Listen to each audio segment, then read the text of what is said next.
રાજકોટમાં ગોપાલ નમકીન ફેક્ટરીમાં ભીષણ આગ. રાજકોટમાં ફરીવાર આગની ઘટના બની છે ત્યારે રાજકોટના મોટેડા જીઆઈડીસી વિસ્તારમાં આવેલી ગોપાલ નમકીન ફેક્ટરીમાં ભીષણ આગ લાગતા દોડધામ મચી જવા પામી છે.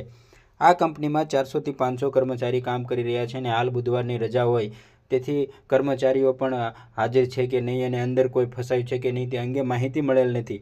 આગને કારણે કિલોમીટર સુધી ધુમાડાના ગોટે ગોટા જોવા મળી રહ્યા છે અને ફેક્ટરીની આસપાસ વિસ્તારોમાં મોટી સંખ્યામાં એકઠા થઈ ગયેલા લોકો અને ભીષણ આગને પગલે મેજર કોલ જાહેર કરતા રાજકોટ ઉપરાંત આસપાસ તાલુકા પર ફાયરની ટીમો ઘટના સ્થળે બોલાવવામાં આવી રહી છે. ઉપરાંત ખાનગી ટેન્કરો પણ દોડાવવાની ફરજ પડી રહી છે. કંપનીના 5 માળના બિલ્ડિંગમાં અફરાતફરી મચી જવા પામી છે અને રાજકોટની નામાંકિત કંપની ગોપાલ નમકીન કંપનીમાં આગ લાગી છે અને હાલ ફાયર ફાઇટર દ્વારા આગને કાબૂમાં લેવાના પ્રયાસો ચાલુ છે.